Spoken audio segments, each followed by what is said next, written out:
সম্পূর্ণ পেঁয়াজ রসুন ছাড়া একটা রেসিপি পটলের। এই রেসিপিটাতে যদি তোমরা একবার করো তো বারে বারে করবে, মাছ মাংসকেও হার মানাবে। তাহলে ভিডিওটি স্কিপ না করে পুরোটা দেখার অনুরোধ রইল। আপনারা দেখছেন কুকিং হাউস অব অনিমা। আমি এখানে দেখতেই পাচ্ছ কতগুলো পটল নিয়ে নিয়েছি। এই পটলের একটা দুর্দান্ত স্বাদের রেসিপি তোমাদের সাথে শেয়ার করব। তার জন্য দেখো পটলগুলো আমি কেটে নিয়ে তারপর তোমাদের সামনে আসছি। দেখতে থাকো বন্ধুরা আমি কিভাবে পটলটা রান্না করি। দেখো পটলগুলো সব আমি কেটে ধুয়ে তারপর তোমাদের সামনে আসলাম। এরকম গোল গোল করে কেটে নিয়েছি, দেখতেই পাচ্ছ। এবার আমি অল্প একটু নুন দিয়ে দিচ্ছি পটলটার মধ্যে। দিয়ে দিলাম লঙ্কার গুঁড়ো,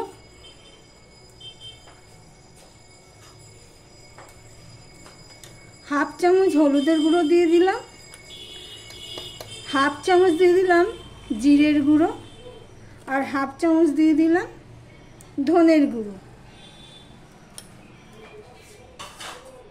আর এখানে আমি ছাতু নিয়ে নিয়েছি, ছোলার ছাতু। সে ছোলার ছাতু আমি দিয়ে দেব।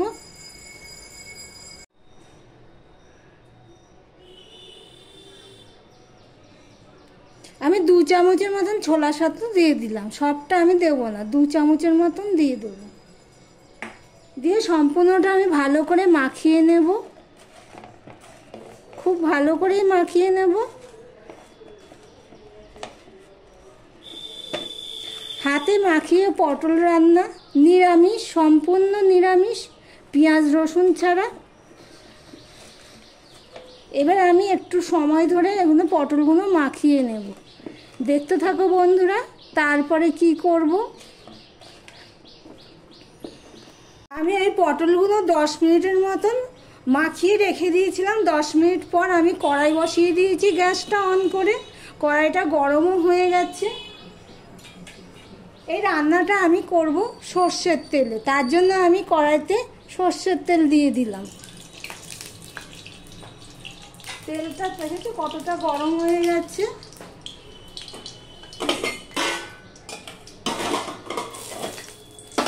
এবার আমি দিয়ে দিচ্ছি ম্যারিনেট করে রাখা পটলগুলো।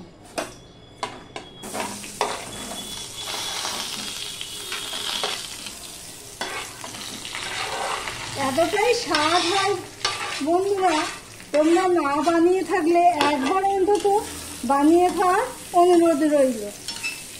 এবার পটলটা আমি মিডিয়ামে দিয়ে, কড়াইটা তো ভালো মতো গরম হয়ে গেছে। এবার মিডিয়ামে দিয়ে আমি পটলটা ভালো করে ভেজে নেব। পটল কিন্তু ভালো করে ভাজতে হবে, যেহেতু নুন দিয়েছি একটু জল জলও বেরিয়েছে, দেখতেই পাচ্ছ।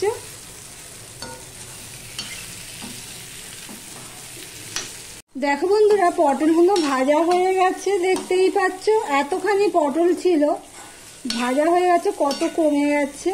পটলগুলো কিন্তু বেশ ভালোভাবেই ভাজতে হবে, তা না হলে কিন্তু তরকারিটার স্বাদ হবে না।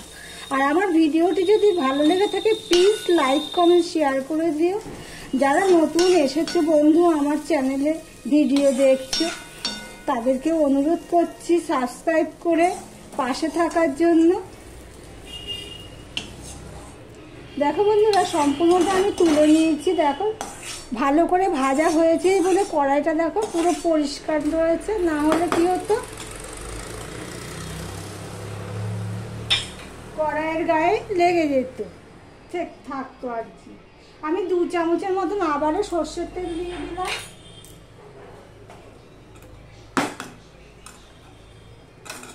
সর্ষের তেলটা দেখো গরম হয়ে গেছে। এবার আমি দিয়ে দিচ্ছি এই পেঁয়াজটুকু, পেঁয়াজ বলছি জিরে, হাফ চামচের মতন জিরে দিয়ে দিলাম। জিরেটা দেখো ফোড়নে হয়ে গেছে। এবার গ্যাসের ফ্লেমটা আমি ছোট করে দিয়েছি, ফোড়নটা পুড়ে গেলে কিন্তু চলবে না। এবার এখানে দেখো আমি একটা টমেটো আর 2টো লঙ্কা সেটা আমি দিয়ে দিলাম। দিয়ে দিলাম হাফ চামচের একটু বেশি আদা পেস্ট দিয়ে এটা আমি কষাতে থাকবো। টমেটোটা নরম হওয়ার জন্য আমি নুন দিয়ে দিলাম অল্প একটুখানি। নুন দিয়ে আমি কষাতে থাকবো যতক্ষণ না টমেটোটা নরম হচ্ছে ততক্ষণ। একদম পেঁয়াজ রসুন ছাড়া একটা রেসিপি, খেতে লাগবে অসাধারণ, মাছ মাংসকেও হার মানাবে, এতটাই স্বাদ হয়। দেখতে থাকো বন্ধুরা। টমেটোটা নরম হয়ে গেছে, এবারে আমি দিয়ে দিচ্ছি, হয়ে গেছে পুরো মেঘলা মেঘলা হয়েছে, টমেটোটা নরম হয়ে গেছে। এবার আমি দিয়ে দিলাম অল্প একটুখানি লঙ্কার গুঁড়ো, যেহেতু ওখানে লঙ্কার গুঁড়ো দিয়েছি সেই জন্য সেই বুঝে দিতে হবে ঝাল অনুযায়ী। হলুদ দিয়ে দিলাম, জিরের গুঁড়ো দিয়ে দিলাম,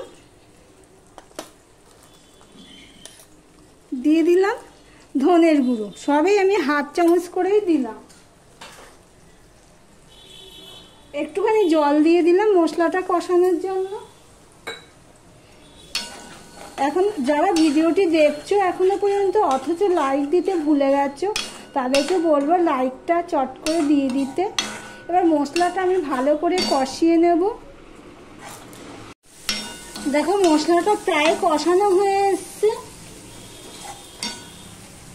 এবার আমি দিয়ে দিলাম চিনির গুঁড়ো, ডাস্ট চিনি দিয়ে দিলাম, আর দিয়ে দিলাম হাফ চামচের মতন আমি গরম মশলা দিয়ে দিলাম, দিয়ে আমি আবারও ভালো করে কষিয়ে নেব। এই মশলাটা কষাতে কষাতে ওদিকে আমি একটা মশলা বানিয়ে নেব ছোট করে দিয়ে।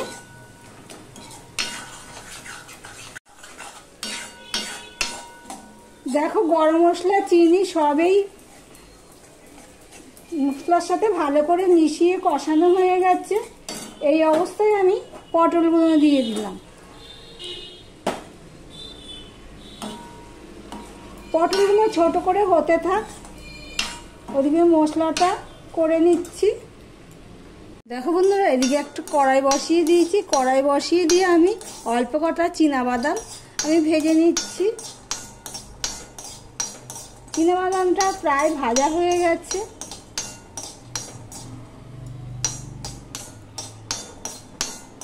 এবার এই বাদামটা আমি তুলে নেব।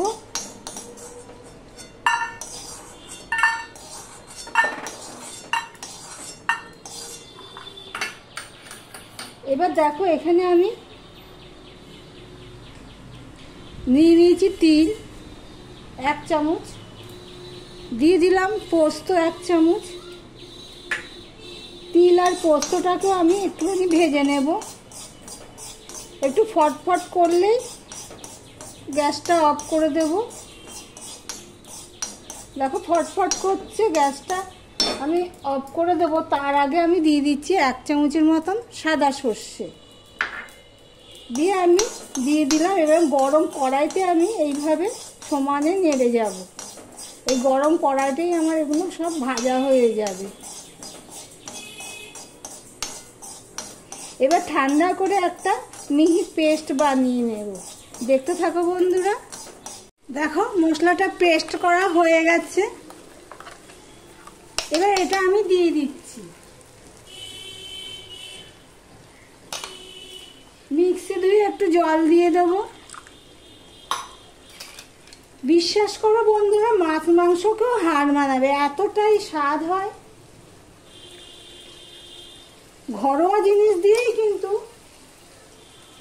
আমি করলাম মশলাটা, কিন্তু এতটাই স্বাদ হয় মাছ মাংসকেও হার মানাবে নিরামিষের দিনে। এইভাবে তোমরা একবার ট্রাই করে দেখতে পারো।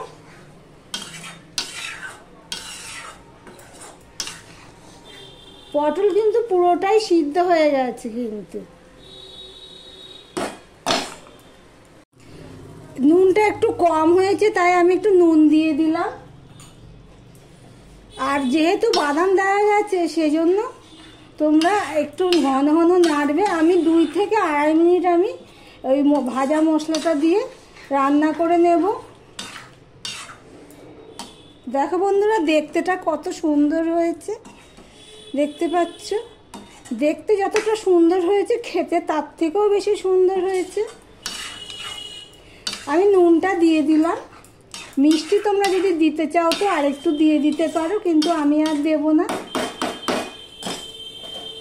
এবার আমি ঢাকা দিয়ে দিলাম 2 মিনিটের জন্য। গ্যাসের ফ্লেমটা ছোট করে দিয়ে আমি লো টু মিডিয়ামে, একদম ছোট না, মিডিয়ামে দিয়ে আমি 2 মিনিট ঢাকা দিয়ে রান্না করে নিয়েছি। তোমাদেরকে দেখাচ্ছি কেমন হয়েছে। গ্যাসটা আমি অফ করে দিলাম। এবার লাস্টটুকু তোমাকে আমি দেখাচ্ছি। দেখো বন্ধুরা,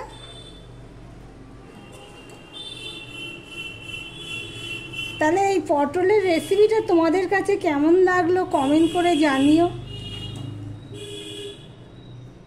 তাহলে ভিডিওটি আজকের মতন এখানেই শেষ করলাম।